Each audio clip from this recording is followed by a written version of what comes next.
Ladies and gentlemen, welcome to Combat Zone Wrestling Debates here on Film Nerd TV. I'm your host for this match, the Cosmic Night Fury, the leader of House Night Fury, Nico Suave Regoli, and I am here today with two wrestling experts. One of them a best friend, one of them a best friend of me, and I can't wait to hear what they have to say in terms of the world of wrestling today and past and future. First, let's go to the competitors. First, we'll go to my brother in arms, my House Night Fury and Afro Samurai partner himself, Matthew the Minor Threat Rosa. How are you doing today, good sir? I'm doing great, and there's nothing I like more than arguing with people about wrestling, so it's going to be really fun. Yes. Probably one of the few internet debates that will be more peaceful than a Star Wars conversation. And now let's go to his opponent for tonight. As I said, he's a friend of me, a best friend of me. We have gone back and forth at it multiple times throughout the past year that we've known each other. The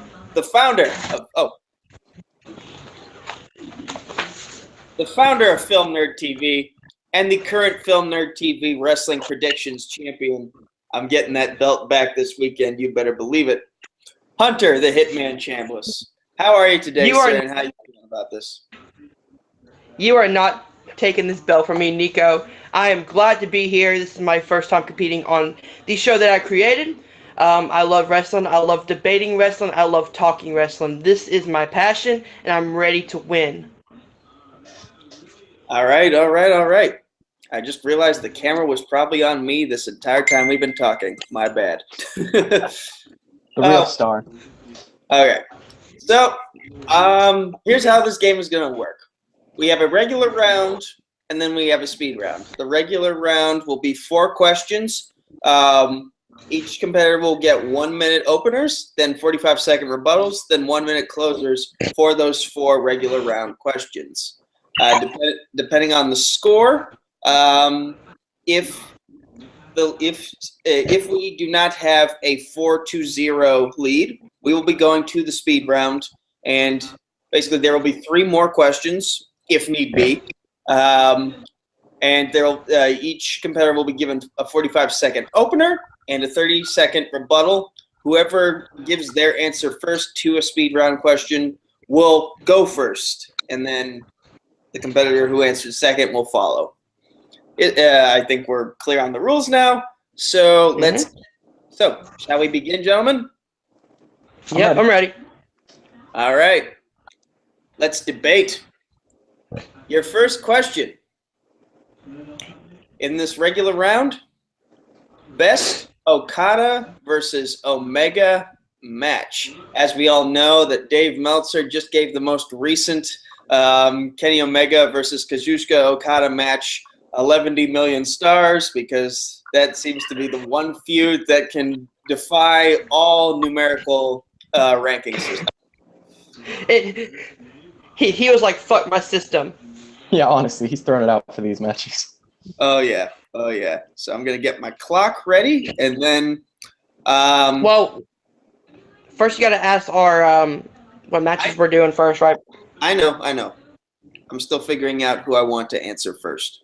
Okay. Oh, yeah. 1 minute. All right. So,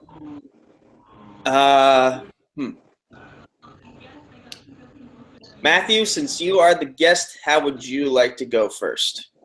I'll give you the choice. I will give you the choice to go first or second here. I'll go first. Okay. You have 1 minute to explain your pick for this debate and why it is better than what Hunter picked. All right. And begin. All right. I'm going to start this off by giving you a little bit of background, a little bit of insight. The first Okada versus Omega match is considered by many one of the greatest matches of all time. And they build and they build and they build to them meeting again. And it finally happened at Dominion 2017. we see the most amazing storytelling we've seen in an Okada versus Omega match yet. Omega targets the leg, targets the leg, targets the leg to make sure that Okada can't stand, so he can just keep hitting him with the knee trembler. He hits, and I looked it up, 27 instances of the knee trembler, and Okada continuously kicks out and continuously kicks out. Omega is working with everything he has to try to hit the one-winged angel. And when he finally hits it, his own Bullet Club brothers distract him, and he doesn't get the pinfall. Okada puts his leg on the ropes. Omega was too busy showboating, and he's caused to fail by his own team. It's the best match. All right, right on target. Hunter, you have the same 60 seconds to give your answer for this question and why you think it's better than Matthew's pick. And we are beginning now. Okay, so first, the match I picked was this recent 2 out of 3 falls, no time limit, Dominion 2018. Matthew talked about great storytelling in the second one, and it was massively told. This one, I think, outdone the storytelling just a bit more. You have Omega, who's coming from having to fight Cody, to teaming up with Kota Ibushi, to finally working his way back up to Okada. This is, their 4th match, but it doesn't feel like that.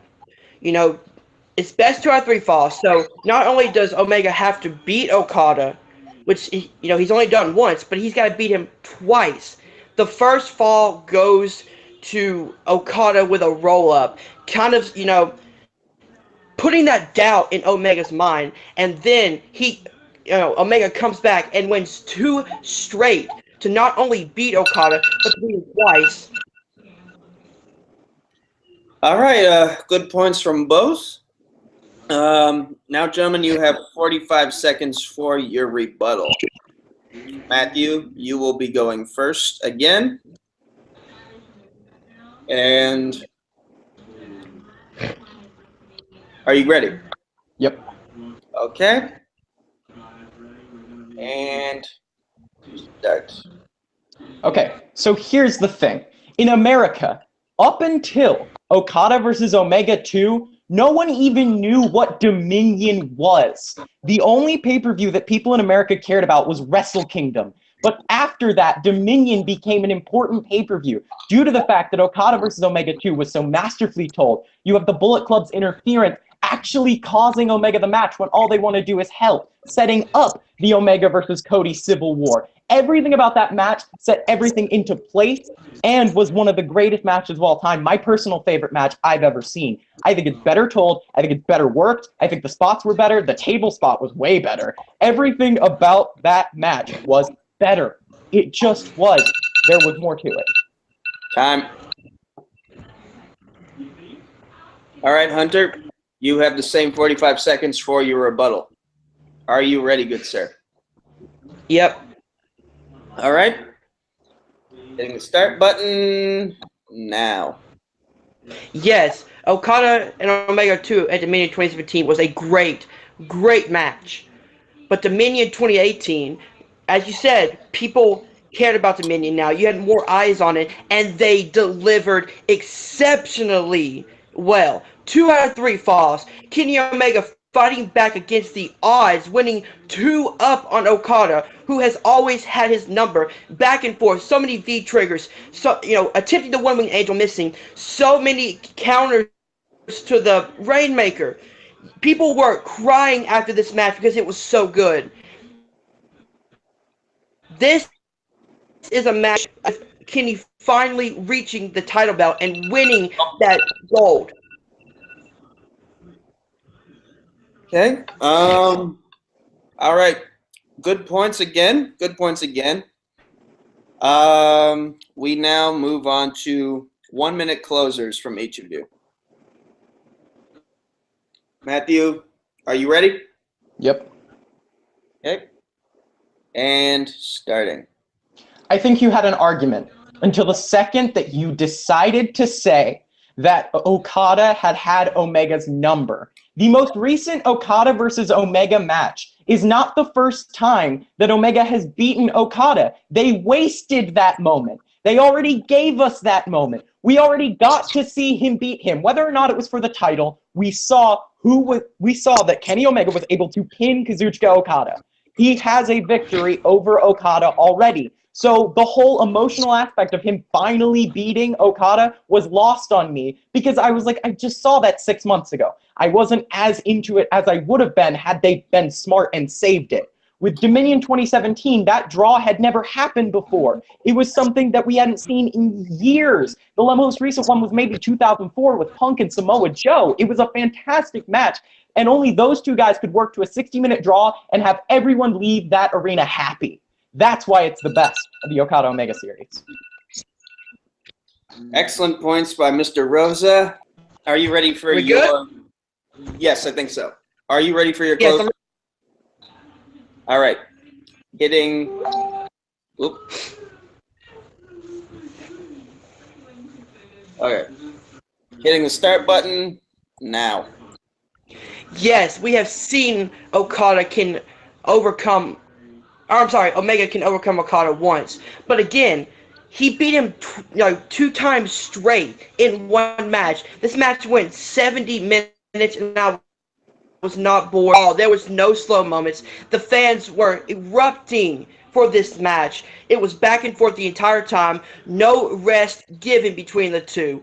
It was the perfect match, and that's all I have to say, man. It was back and forth the entire time. They both would not give up. They were clawing and fighting, and Omega finally captured the world title, the title that has been eluding him for so long. It was a great moment. You've had the Young Bucks come out, so the Young Bucks and Kenny embracing the hug, which was a great moment.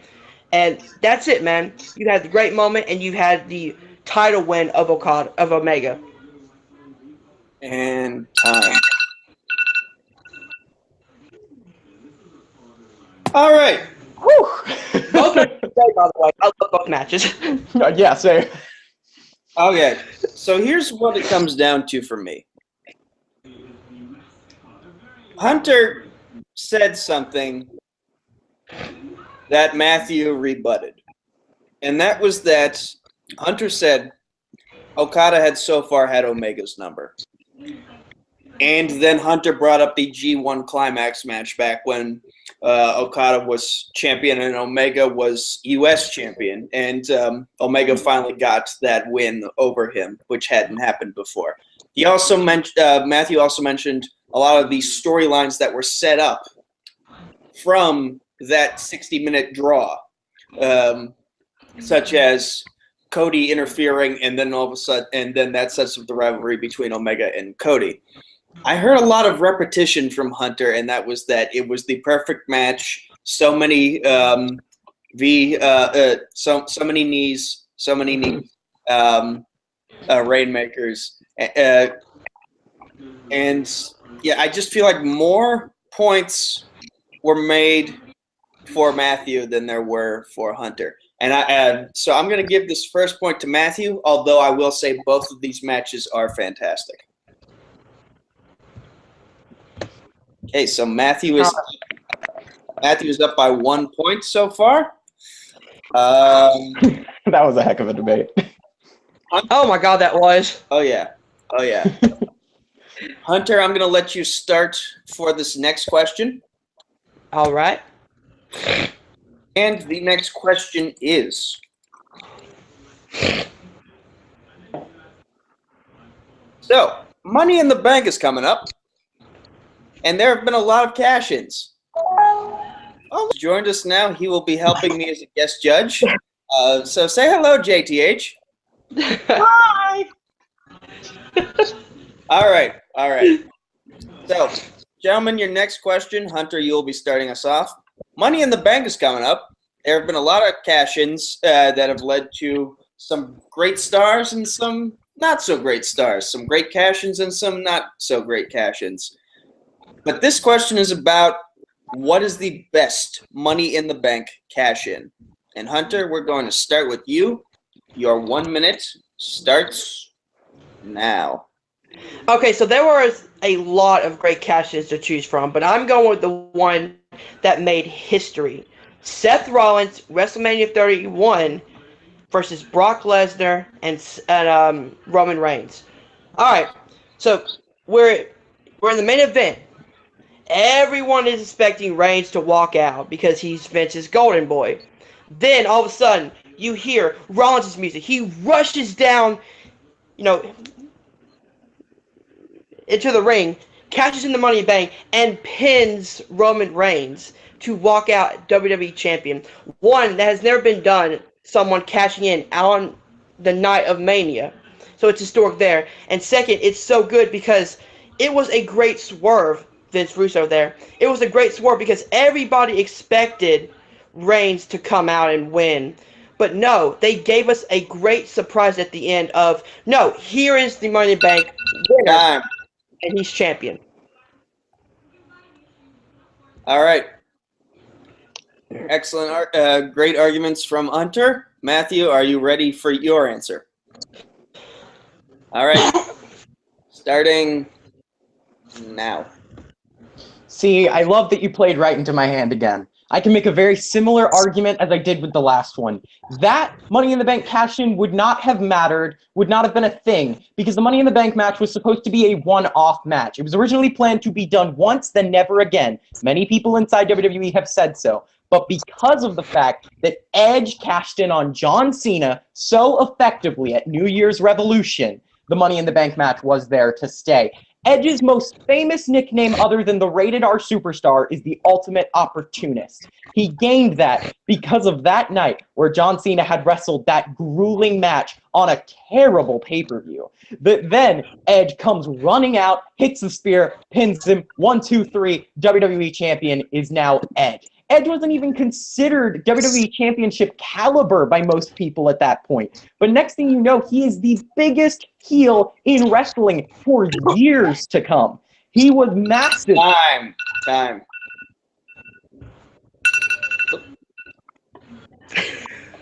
Well done.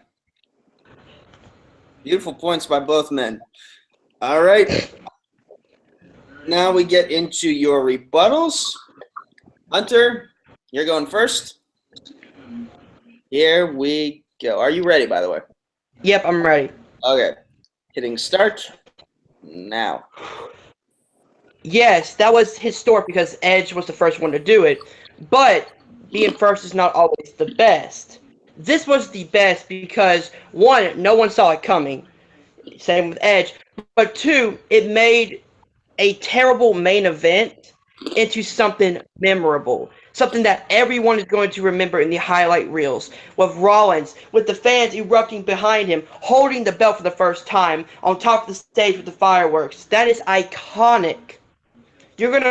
And besides that match, it was, it wasn't after the match and then a cash-in. This was considered a triple threat main event. Brock versus Reigns versus Rollins. So that, it was an actual match. All right. I like what I'm hearing. Matthew, are you ready for your rebuttal? Oh, God. You're not? I said yes. Oh, okay. I'm not hearing things that well. All right, hitting start now. You just keep giving me more power. One of your arguments is that it was unexpected, and then you immediately say to yourself, oh yeah, Edge's was too. Of course Edge's was. No one expected Edge to win the Money in the Bank match, let alone end up cashing in on John Cena. A lot of people didn't even understand the stipulation at the time because it said he could cash in on any champion. So a lot of people expected, oh, he'll get like an Intercontinental title run out of this. But no, it was the world title on a massive pay-per-view, the last pay-per-view right before the road to WrestleMania. I mean, come on, it was perfect. All the stars aligned. And it set up an amazing eventual comeback of John Cena to win the TLC match and beat Edge because of that fact that Edge had never lost the TLC. I heated up this chicken way too much. It's hard as a rock. That's good enough. Okay. Good argument. Yes. Again, great arguments by both of you. Now we get to our 1-minute closers. Hunter, are you ready? Yeah. All right. Go. Are we go? Yeah. Okay.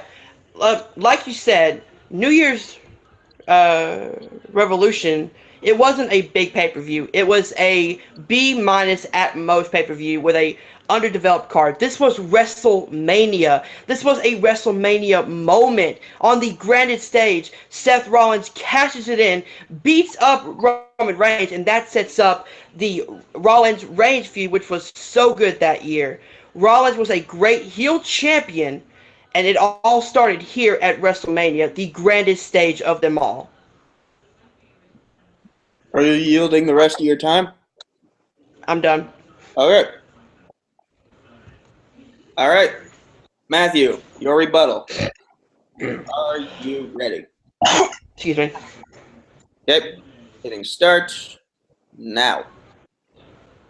If you look at these two men's careers, you go, what made Seth Rollins' career?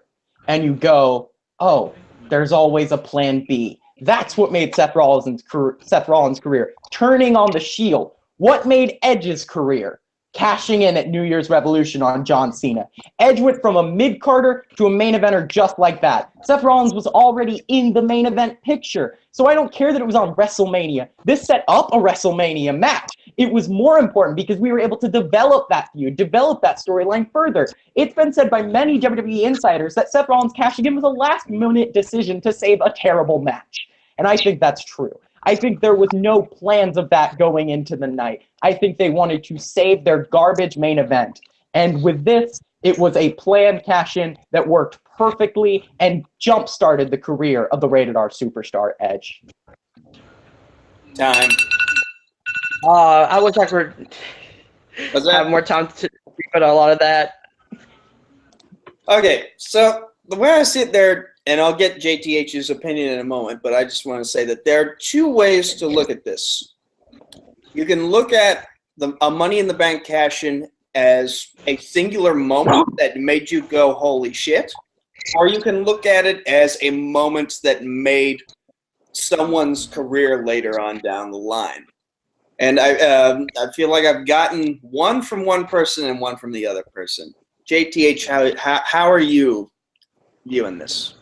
I like the argument that Matthew made, even though I don't necessarily agree with some of the things he said. Like necessarily, people didn't know Edge was going to win. I don't necessarily agree with that. I was thinking Edge was going to win the whole time, and the fact that Edge was a certified mid-carder by the time he won, I don't think that was necessarily true either. I mean, when he won, he was already on the path to becoming the big star. I mean, that whole promo and feud that he had with Ric Flair that very night, in fact, pretty much already solidified him as a top guy. Winning the title that night was just the icing on the cake. So while I don't necessarily agree with some of those facts, he did very eloquently counter all the arguments that Hunter made. Pretty much, I mean, he was pretty much right. He pretty much validated everything that Matthew was saying. So I think I'm leaning more towards Matthew in this case. I feel kind of the same way, and I'll say this. I've noticed from like two different questions now, I feel like Hunter has a point to make, but he's making the same points over and over and over again.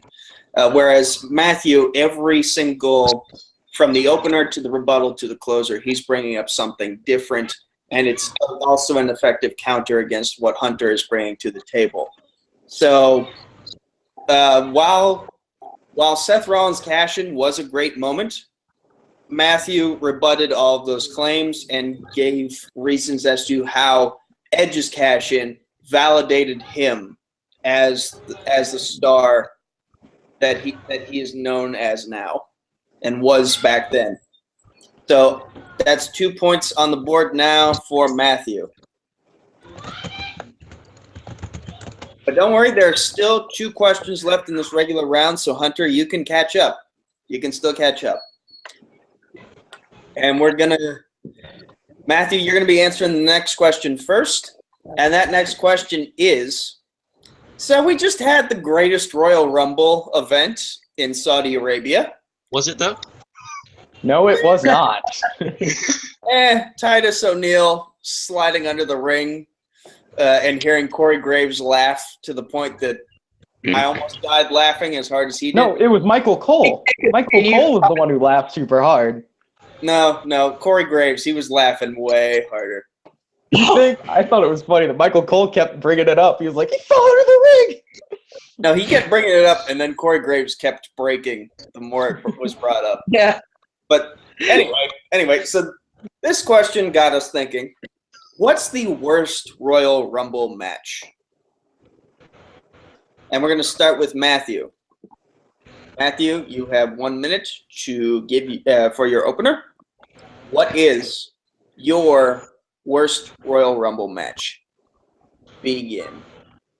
It's 1991. The era of Hulkamania is drawing to a close. Everyone is hoping and praying that the new generation would be ushered in on this night in the Royal Rumble. We have greats like Bret Hart, or even the Texas Tornado, Rick Martel, Jake Roberts, Tito Santana, tons of great young superstars who were appearing in this match, who could have won the Royal Rumble. But at the end of the night, entering at number 24, Hulk Hogan comes back and makes his decision that he is once again going to win the Royal Rumble, which was, by the way, his decision in the back. He argued that he should be the Royal Rumble winner, and they gave it to him. He eliminates the British Bulldog, Mr. Perfect, Earthquake, Jim Duggan. Not every wrestler in there was great, but there were so many other wrestlers that people would have preferred to see win that Royal Rumble. But at the end of the night, it was Hulk Hogan's hand raised. Like everything in that time period, a heartbreaker. Time. So I see a year listed to your answer. It's 1991. Can you just remind me what number Rumble that was? I don't know. Wasn't the first one in... 88 was first. So yeah, so it's the fourth. Oh, yeah. Yeah. Okay, because I'm just trying to remember, didn't he win the third one, and that's when that's the year he faced Ultimate Warrior? Or am I getting my dates mixed up? This was preceded, this was followed by WrestleMania 7. So the Sergeant Slaughter match. Okay. Yes. Okay. So it was pretty bad. Thank you. I just needed some clarification on that. Thank you very much. Okay, Hunter, are you ready for your 1 minute opener? I'm as ready as I'll ever be. Okay. Mr. Chambless, what is your worst Royal Rumble match? Go. All right, so my worst is Royal Rumble 2015. The one where the predictable winner, and it was in Philadelphia, and everybody hated it. Roman Reigns not only beats Kane's record, but he ends up winning the whole thing after Daniel Bryan gets eliminated early, so the fans were not having it. This Rumble match was, one, boring, because you've had all these top names, but most of them were in the main event title matches. Like you had Lesnar, Cena, and Rollins all gone from there. So pretty much it was just we already know who's gonna win. Reigns is gonna win. And when he won, the boos that rained down from the audience was so deafening that they had to cut it and mute it and turn down the volume on there so the fans wouldn't, so the audience at home wouldn't hear it. Not even The Rock could say this horrible thing. Okay, so this is interesting because we have the guy who pushed himself upon the crowd versus the guy the company pushed upon the crowd. So, What are the odds? So this, I look forward to hearing where these arguments go. Okay, Matthew, tell me why Hulk Hogan winning this particular Rumble was worse than Roman Reigns. You have 45 seconds for your rebuttal, starting now. I'll tell you why Hulk Hogan winning that Royal Rumble is a worse decision. Does anyone here know who the original winner of that Rumble was supposed to be? Rick the Model Martel. Could you think of the different world we would be living in if Rick Martel had main evented WrestleMania 7? He stayed in the match for 53 minutes. His appearance was fantastic. He had 4 eliminations. He was fighting with everything he had before eventually being dumped out by the British Bulldog. It was a heartbreaking moment for people who at the time recognized Rick Martel's ability. So go back to your internet wrestling fan board if you want to complain about Roman Reigns winning. He's money. Hulk Hogan wasn't money anymore. WrestleMania 7 is the lowest selling WrestleMania, or one of. Time. Damn. Damn, those were good points. All right, Hunter, let's see how you can top that. Tell us, as the internet has tried to for the past several years, why is Roman Reigns winning his Royal Rumble worse than Hulk Hogan winning in 1991? You have 45 seconds starting now. All right, I'm going to disagree with what Matt said about Hulk Hogan not being money at the time. Hogan was still drawing huge amounts of money for the WWF. That's why they went with him.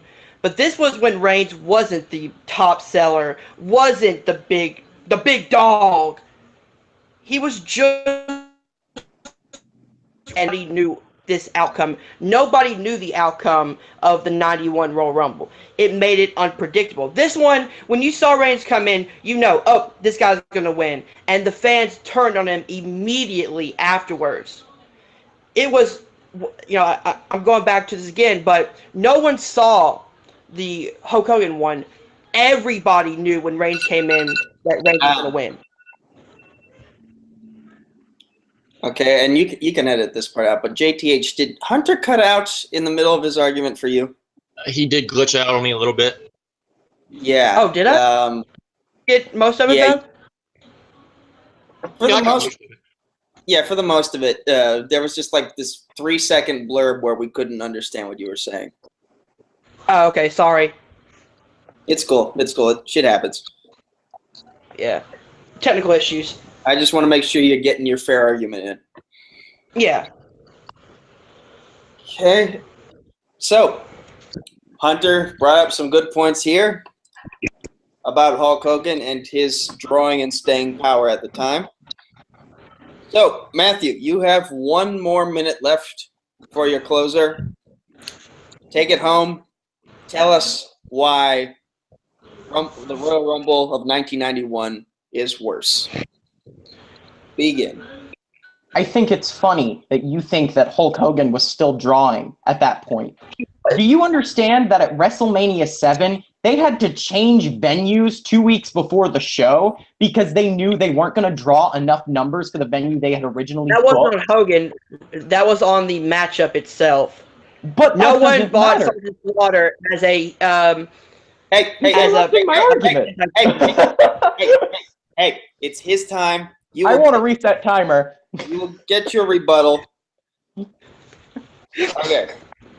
So here, what I'm going to do is I'm going to set the clock back to 45 seconds because that's where he started talking.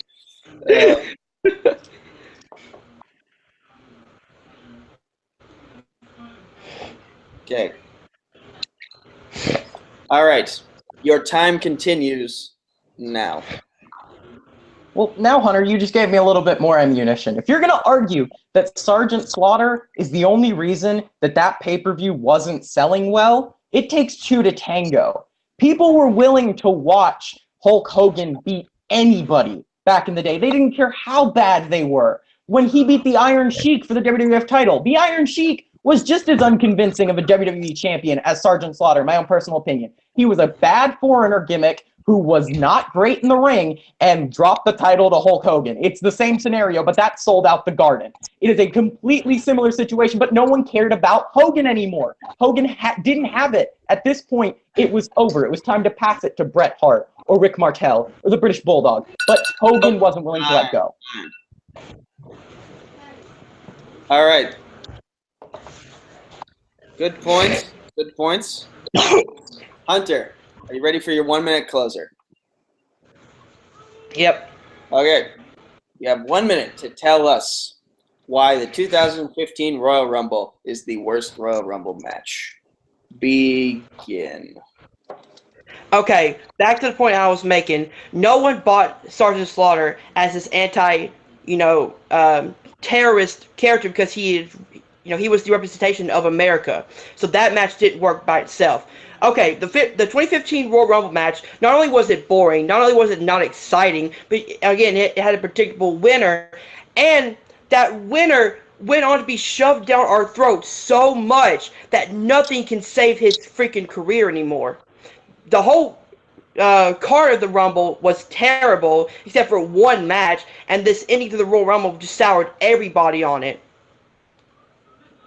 Are you yielding your time again? Yeah. Okay. Okay. Great points made by both. JTH, where are you leaning? For the record, the one that I was personally going to pick was the 2015 Royal Rumble, kind of for the exact same reasons that Hunter said. One of the things that I found interesting that Matthew brought up was the fact that the original winner was going to be Rick Martel, and how it may have changed, the money that would have been made for the WWF. For the record, Rick Martel is one of the worst drawing AWA World Heavyweight Champions ever, and is one of the reasons why he was a complete failure and why he was never given another world title push. That wasn't Hunter's argument. You got to base it on the argument. I'm making that claim. I'm just saying I don't necessarily agree with the decision that, he would have drawn big money over Hulk Hogan. It is interesting because he brought up the fact that Hulk Hogan was not drawing anymore, but Hunter did bring up the fact that at the time, Roman Reigns was still not the top draw yet. WWE was going to make him the top star, going to make him the top draw because they believed he was going to make so much money. We have now seen that is not the case whatsoever. So because of that, I'm going to lean slightly towards Hunter, although I do think it's much closer than I made it out to be. Okay. All right.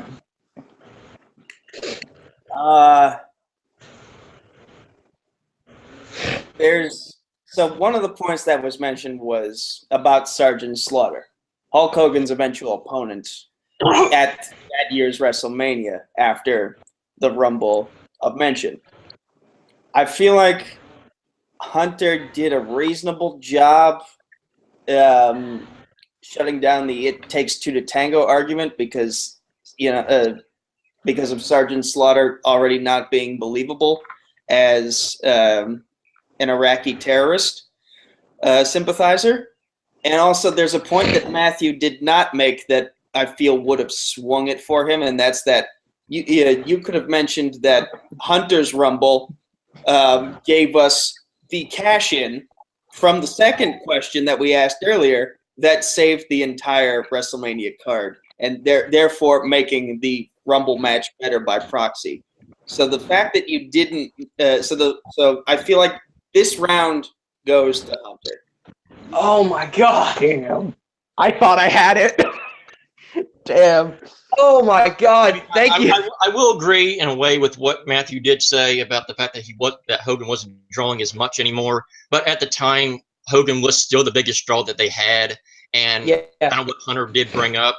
Roman Reigns was not the top draw. The big money maker in WWE at the time was Daniel Bryan, the one who they chose not to push. Not to go with. Led to everything that happened. Oh no, I agree with everything you said. I was just like, I figured out that you just have to stick to your guns, and that's what I was doing. I was I know that Rick Martel was supposed to win this Rumble. I'm gonna argue that Rick Martel would have made a better main event. Yeah. Not because it doesn't come down to the facts, it comes down to what your argument was. But look on the bright side, you had a great blindfold match with Jake Roberts.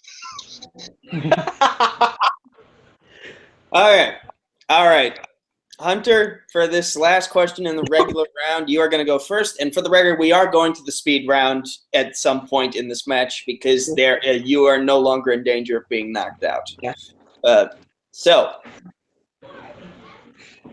WrestleMania has been kind of hit and miss these past couple of years. We've had some really good ones and we've had some really bad ones, and some of them have just suffered by the fact that they were 7 hours long. So, we're asking you for your final regular round question. What is the worst WrestleMania match? And Hunter, you are going to go first. Please tell us what you think is the worst WrestleMania match in 1 minute, starting now. All right, I'm going with a match that made people leave the arena when this match was coming on. People got up and left. And that is the main event of WrestleMania 32, Triple H versus Roman Reigns for the WWE Championship. 1, everyone knew the outcome, so what was the point in watching this match? 2, it was a 7-hour card that led up to this. A boring main event of nothing but rest holds and comebacks, and then, oh, Reigns wins. You know, I can understand if the match was good and Reigns won, but the thing is, it wasn't.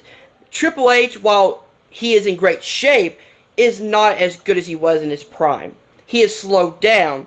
Reigns is an okay wrestler, but only when he's with someone who can work a great rate.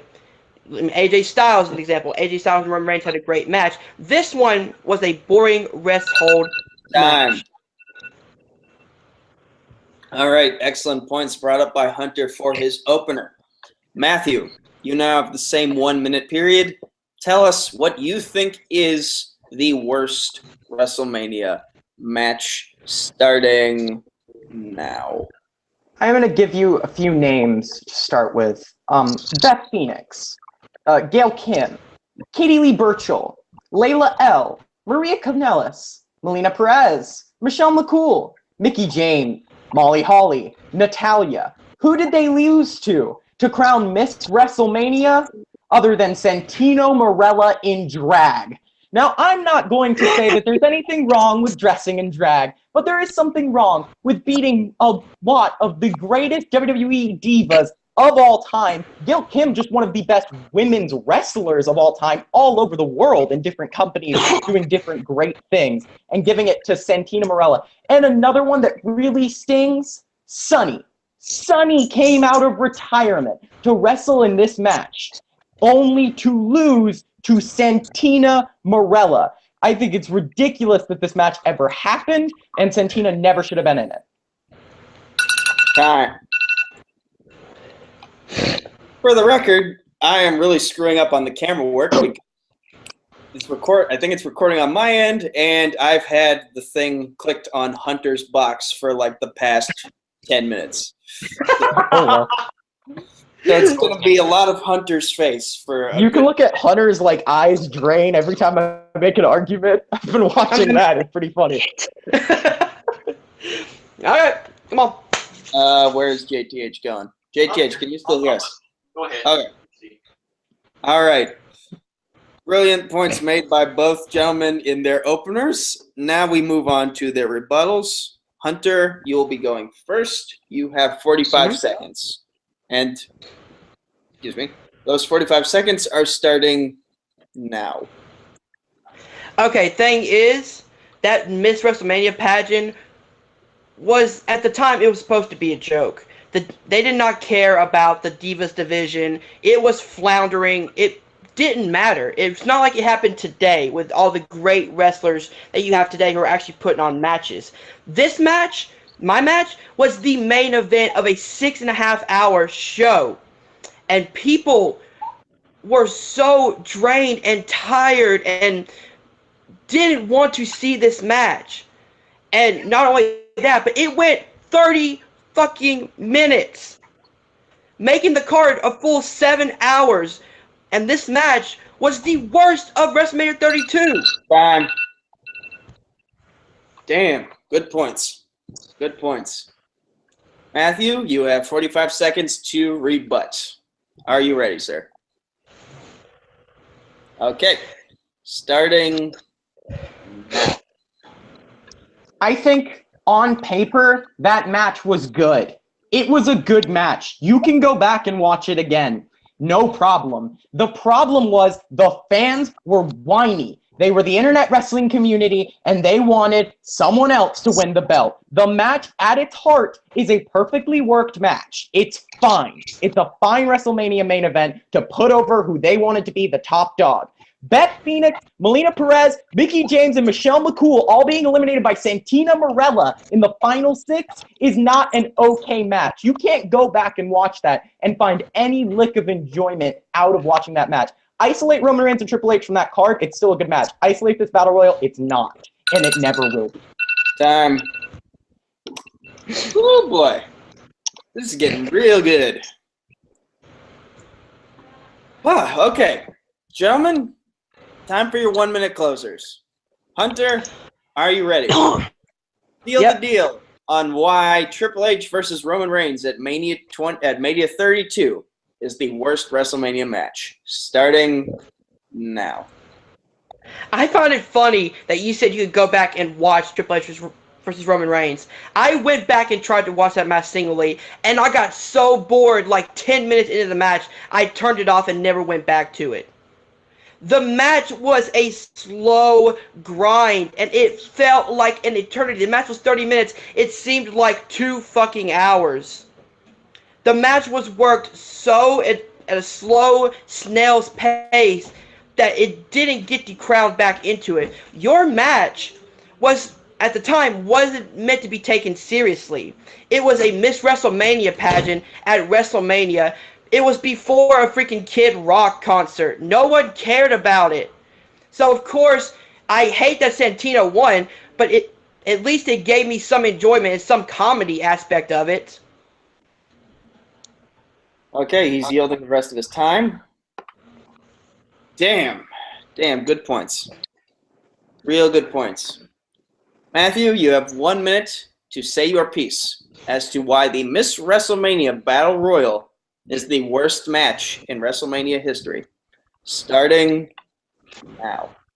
I feel like my argument has already been made for me. To argue that Triple H and Roman Reigns is a bad match because they worked at a grueling pace is absurd. You're the same kind of person who would argue that Shawn Michaels versus Bret Hart in the 60-minute Iron Man match is boring. It's a good match. It's done well. There's good storytelling. WrestleMania 25's Miss WrestleMania pageant was supposed to be a celebration of women's wrestling up to this point. They did not promote it as a joke. They did not promote it as a pageant. It was promoted as a match to celebrate women's wrestling. The promo packages leading up to it were promo packages of women's wrestling. It was a celebration of women's wrestling up to this point, and they screwed it. And it was supposed to be the 25th anniversary. It's not a random WrestleMania like WrestleMania 32. It was supposed to be a marquee WrestleMania. And this was the big women's match that was supposed to champion what women's wrestling could be. And they gave the win to a man.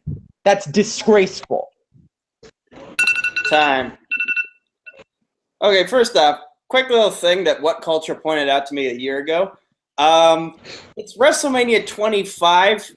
That's why I said That's why I said it WrestleMania 25, not the 25th anniversary. But they did promote it as that. Yeah. Someone in the production company needs to learn math. And for the record, Shawn Michaels versus Bret Hart is boring. Just want to point that out. Oof. Okay. Oh gosh. Okay, so JTH, where are you leaning? Because I had an idea, and then something happened in those closers that made me think, maybe I'm wrong on this. So, where are you going? Well, first off, they're both wrong. The correct answer is Bret Hart, Mr. McMahon, WrestleMania 26. That's just a complete elimination. That match did blow. Yeah, that was a 10-minute match that turned into a 25-minute promo session. That was hard to watch. Yeah. But as far as this argument, I'm leaning a little bit towards Matthew. I mean, the arguments that he made about the celebration of women and then giving it to a man, for me, is too hard to ignore. I mean, is Triple H Roman Reigns a bad match? Yes, it is. But at the same time, it's not even the worst WrestleMania main event that Triple H has been a part of. That would be WrestleMania 2000. Randy Orton at WrestleMania 25. I think WrestleMania 2000, but okay. No, it's Randy Orton. I mean, that match is bad.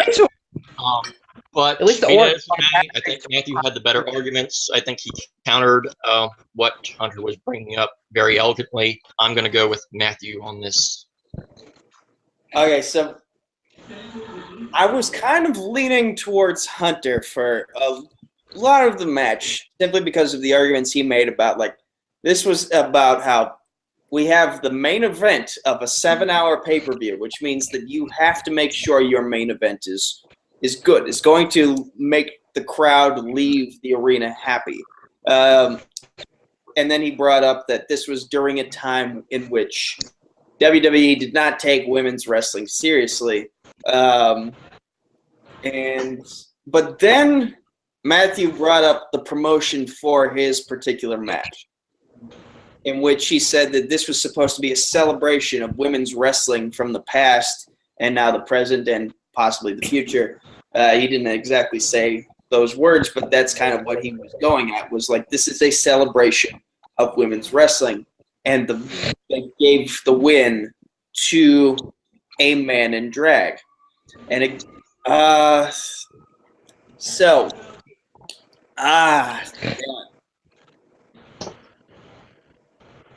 I'm caught in a hard place because if I say Hunter, then we'd need a third person to break the tie.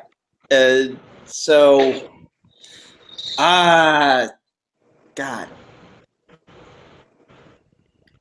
You know, get out the wheel spin. He won me over on his closer. I'm gonna go with Matthew. I tried my best to stay on point with that match. I thought I did. Roman Reigns versus Triple H sucks ass. It sucks real hard, but I argued for it anyway. Yeah, you did.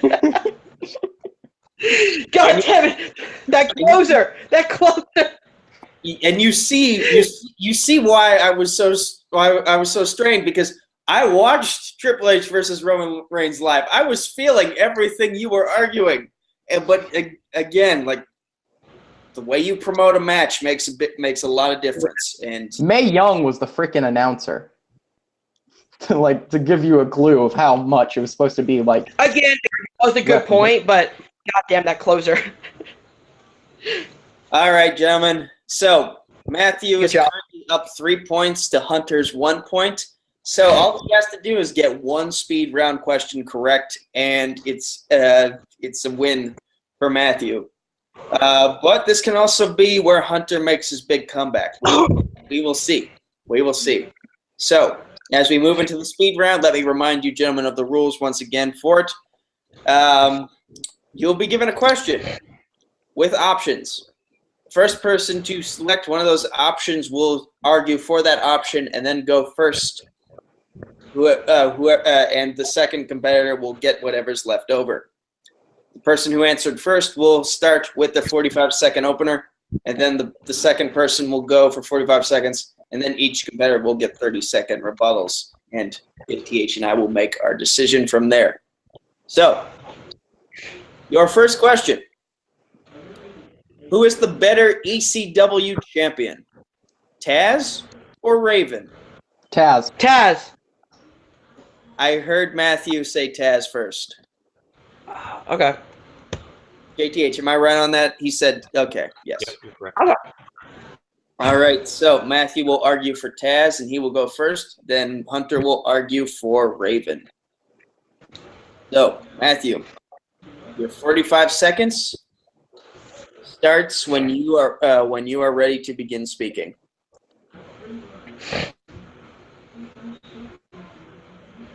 I'm ready. Okay, so starting now. Pro Wrestling Illustrated's greatest feuds of all time include Sabu versus Taz. There's not a single Raven feud from ECW on that list. Of course there isn't. Taz is one of the greatest marquee champions for ECW. He was undeniably so important to the brand's success. And him leaving for the WWF was a massive blow to ECW's success and popularity when he eventually found his way onto the WWF. ECW needed Taz. ECW never needed Raven. Raven was fine on WCW. All right, he's yielding the rest of his time.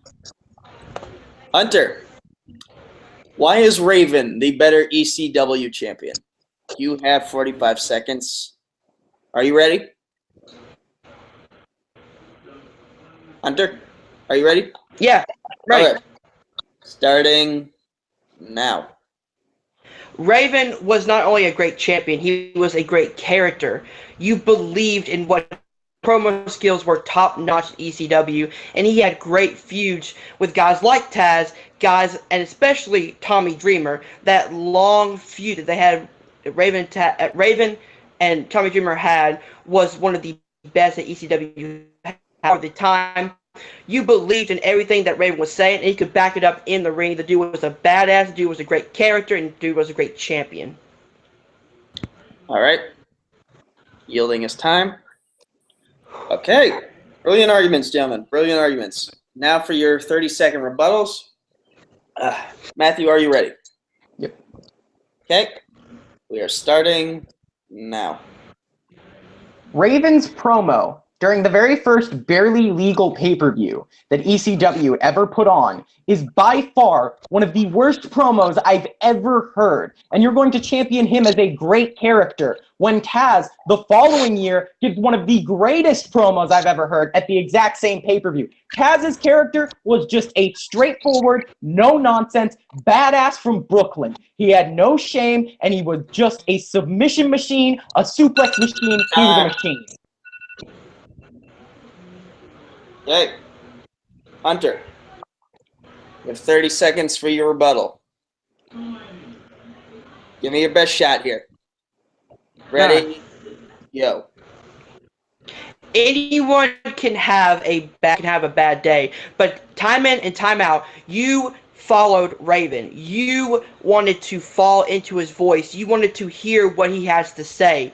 He was a cult leader, and you really did believe him. Taz was just a, come in, suplex you, and leave.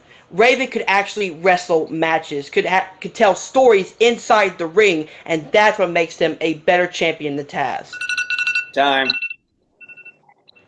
Okay, JTH, I'll go to you in a second, but first I just want to say that, so the actual wording of the question is better ECW champion. I feel like Matthew argued as to, in terms of like a company sense, why Taz was the better champion. And Hunter kind of, in his opener, turned the question into who was the better character. So in the sense of the question, I'm leaning towards Matthew, but I want to hear what you have to say. I recognize that too. It's kind of weird. The question was who was the better ECW champion, and neither of them really gave a marquee feud for the ECW championship that either one had that really set them above the other. I mean, Tommy Dreamer maybe, but at the same time, he was feuding with him before he was the champion too, so it's kind of hit or miss. Well, the whole feud went around Dreamer trying to win the belt from Raven. Which is something I should have brought up. Well, since you didn't bring it up, we can't really consider it. So yeah. I think Hunter missed the big opportunity by saying that Raven was the champion going into the first pay-per-view, which put ECW on the map. I think if he had brought that up, I really think it would have worked out in his favor. I think missing that, I think Matthew did bring a little bit more to the table as to why Taz represented ECW as their champion a little more than Raven did. So I have to go with Matthew as well. All right, so based on the wording of the question and the actual arguments in relation to that wording, your winner, the minor threat, Matthew Rosa. Wowza. Hunter, you now feel my pain that I felt against Brooklyn. I was really, really hoping he wasn't going to bring up the main event of the first Barely Legal. I was like, that's how he's going to crush me. Shit! He was going to bring up Terry Funk, Stevie Richards, Raven, and I was going to lose, but nope. Yep. God damn it. Let's go to our winner first. Matthew, my brother, how you feeling right now? Oh, it feels great. It feels great that I was able to argue expertly, to string sentences together, and really, I just looked at it like it was a boss fight to break down all of his arguments because they were solid, and I was finding ways, cracks in the wording, cracks in the things he had said or suggested, and trying to break him down from the inside out, and it worked out. All right. And JTH, do you have any questions for our winner? And why did it suddenly get so dark in my room? I don't know. That's a good question too. I wish I had an answer for that. So, Yep. Matthew, congratulations. And one question I want to ask: how excited were you that you did this match a couple hours earlier, so I wasn't able to show up in time? How does that make you feel? Well, I'm down to play you anytime. For the record, we started early because of me. I've been on camera so much this week that I just wanted to do this early in the afternoon so I could have the rest of the day free. So we're sorry that we rescheduled it. We tried to get a hold of you. That was our bad. So well, then it's your fault. Yeah. Shame on you. yeah, I'll play you anytime. I'll take the Shame. fall for it. Shame. Okay. Sure. Now let's go to our unfortunate loser for this evening, Hunter the Hitman Chambless. How are you feeling? You avoided knockout. You avoided getting knocked out, but you only got 1 point. So how are you feeling right now? Fucking Raven main event. Hey man, I've been there. I've been there twice. There were certain points against Matt Beer and certain points against Brooklyn Vale that I should have brought up but didn't, and I was kicking myself afterwards. Congratulations. We both had incredible debut for both of us, and debates. There we go. You did a really good job in this fight. I feel like I hung in there as good as I could. It was back and forth, and you end up winning. So congratulations, man. I'm definitely going to try to come back. I need to get a win in the division I started. I've noticed a pattern, though. The people who create shows always end up losing at them. To me. This is the second person who started a league that I've then beaten them in. Shut up, Matt. Because I just beat Brooklyn the other day. Oh yeah, that's right. I whooped Brooklyn. Knocked him out like 30 minutes before the match was even over. And also Caleb and Malcolm were there. Yeah. They were basically there. They didn't really put up much of a fight. They were just there. Oh, God. But yeah, that was fun. All right. JTH, what a great match. Any other thoughts before we have everyone plugs and send this thing home? Well, match was great for what I got to see. I'm going to be pretty interested to see how that first round went. Have an idea of who might have picked what, so it would be interesting to see that. But great match from what I saw. Great arguments were made, and I don't think the score really dictates how close this match actually was. And I agree. I agree. The brilliant arguments made by both gentlemen. Trust me. I know my wrestling. My records may not show it, but I know my wrestling. No, that was a hell of a fight. I can't act like that was easy. All right. Let's send this thing home. Let's everyone give their plugs. Matthew Rosa, our winner for today. Where can the good people of the internet find you? And the bad people of the internet, too. You might not want them to find you, but where can they find you? You can find me on Twitter at OTOIT Music. You can find me on all other social media platforms at On the Tip of Your Tongue. You can find me on YouTube at On the Tip of Your Tongue. You can find my album in stores soon. And you can find my t-shirts on TeePublic. And Hunter the Hitman Chambless. Other than right here at Film Nerd TV, where can the good people find you? Well, tune in tonight because I am posting my Money in the Bank predictions on this channel. I'm going to retain this championship, Nico. You're not getting this back. And, of course, you can find me on Stardust and on Patreon and on Twitter at filmnerdTV. Thanks, guys. JTH, where can the good people find you?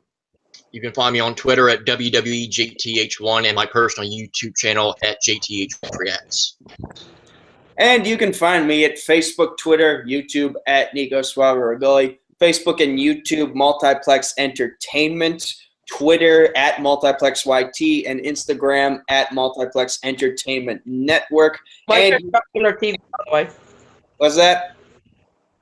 I was just gonna say, like, share, subscribe. Oh, yes, like, share, and subscribe. And you can also find me. I'll be uploading a video of my own here to Film Nerd TV for my Money in the Bank predictions. I haven't watched WWE in weeks, so we'll see how right I am, if they're still as predictable as usual. Don't stay with me. I ain't seen it in a month. You got me beat. Spoiler alert, they are still as predictable. Yeah, I Yeah. figured. War never changes. All right, folks, this has been Combat Zone Wrestling Debates. Y'all have a great day. Bye.